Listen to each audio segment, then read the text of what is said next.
KM Shaji വിഷയത്തിൽ CPM-നും സർക്കാരിനും തിരിച്ചടി. കേസ് വലിച്ചെറിഞ്ഞ് സുപ്രീം കോടതി. ഷാജി പണം ചോദിച്ചെന്ന് ഒരു മൊഴിയെങ്കിലും കാട്ടിത്തരാമോ എന്ന് കോടതി.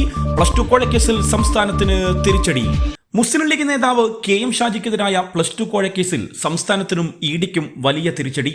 KM ഷാജിക്കെതിരായ വിജിലൻസ് കേസ് റദ്ദാക്കിയതിനെതിരായ ഹർജികൾ സുപ്രീം കോടതി തള്ളി. ഷാജി കൈക്കൂലി ആവശ്യപ്പെട്ടെന്ന് ഒറ്റമൊഴിയില്ല എന്ന് സുപ്രീം കോടതി നിരീക്ഷിച്ചു. ഷാജി പണം ചോദിച്ചെന്ന് ഒരു മൊഴിയെങ്കിലും കാട്ടിത്തരാമോ എന്നാണ് കോടതിയുടെ പരാമർശം. 54 സാക്ഷിമൊഴികൾ പരിശോധിച്ചുവെന്നും ഇങ്ങനെയെങ്കിൽ എല്ലാ രാഷ്ട്രീയക്കാരെയും ഓരോ കേസിൽ പ്രതിയാക്കാമോ അല്ലേ എന്നും കോടതി ചോദിച്ചു. എന്നാൽ അന്വേഷണം നടക്കുമ്പോൾ അത് പൂർത്തിയാകാതെ കേസ് റദ്ദാക്കിയത് ശരിയല്ല എന്നായിരുന്നു സംസ്ഥാനത്തിന്റെ വാദം. 2014 കണ്ണൂർ ജില്ലയിലെ അഴീക്കോട് ഹൈസ്കൂളിന് +2 അനുവദിക്കാൻ KM ഷാജിക്ക് മാനേജ്മെന്റ് കൈക്കൂലി നൽകിയെന്ന് ആരോപിച്ചാണ് CPM പ്രാദേശിക നേതാവ് 2017 മുഖ്യമന്ത്രിക്ക് പരാതി നൽകിയത്.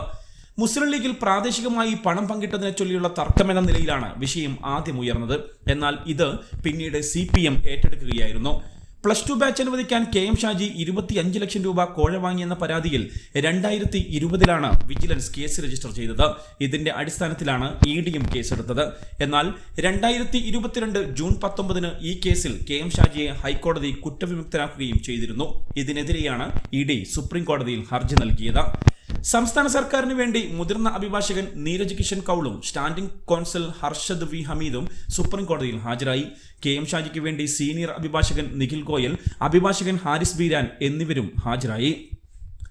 CPM-നെയും BJP-യെയും സംബന്ധിച്ചിടത്തോളം വളരെ രൂക്ഷമായ ഭാഷയിൽ ഇരു പാർട്ടികളെയും വിമർശിക്കുന്ന മുസ്ലിം ലീഗിനകത്തെ ക്രൗഡ് പുള്ളറാണ് KM ഷാജി.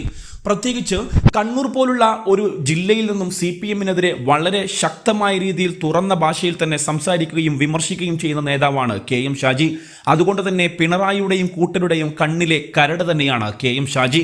അഴീക്കോട് മണ്ഡലത്തിലും KM ഷാജിയെ തോൽപ്പിക്കാൻ പഠിച്ച പണി 18 പയറ്റിയെങ്കിലും അവിടെയും KM ഷാജി ജയിച്ചു കയറുകയായിരുന്നു. അങ്ങനെ പറ്റാവുന്ന എല്ലാ സംവിധാനങ്ങളും ഉപയോഗിച്ചുകൊണ്ട് KM ഷാജിയെ പൂട്ടാൻ സർക്കാരും CPM-ഉം പഠിച്ച പണി 18 നോക്കുന്ന ഇടയിലാണ് ഇപ്പോൾ സുപ്രീം കോടതിയുടെ ഭാഗത്തു നിന്നും ഈ തിരിച്ചടി വന്നിരിക്കുന്നത്. ഇപ്പോൾ സോഷ്യൽ മീഡിയയിൽ ലീഗുകാരുടെ താരമായി മാറിയിരിക്കുകയാണ് KM ഷാജി.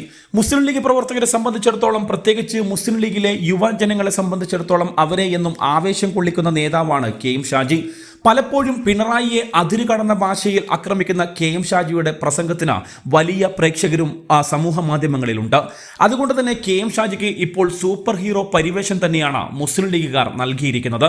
സോഷ്യൽ മീഡിയയിൽ ഇതിനകം തന്നെ KM ഷാജിയെ വലിയ നേതാവാക്കിക്കൊണ്ടും ഹീറോ ആക്കിക്കൊണ്ടുമുള്ള വീഡിയോകളും പോസ്റ്ററുകളും ഒക്കെ ഇതിനകം തന്നെ രംഗത്ത് വന്നു കഴിഞ്ഞു. എന്നാൽ ഇപ്പോൾ നരേന്ദ്രമോദിയും പിണറായിയും ഒരുമിച്ച് KM ഷാജിയെ പൂട്ടാൻ ശ്രമിച്ചിട്ടും KM ഷാജിയുടെ ഒരു രോമത്തിൽ പോലും തൊടാൻ സാധിച്ചിട്ടില്ല എന്നാണ് മുസ്ലിം ലീഗ് സൈബർ ഇടങ്ങളിൽ ഇപ്പോൾ പരക്കുന്ന സോഷ്യൽ മീഡിയ വർത്തമാനം. എന്തായാലും നമുക്ക് കാത്തിരുന്ന് കാണാം. ഈ വിഷയത്തിൽ പിണറായിയെയും CPM-നെയും കടന്നാക്രമിക്കുന്ന KM ഷാജിയുടെ പ്രസംഗങ്ങൾ വരും മണിക്കൂറുകൾക്കുള്ളിൽ പുറത്തുവരും എന്നാണ് എല്ലാവരും കാത്തുനിൽക്കുന്നത്.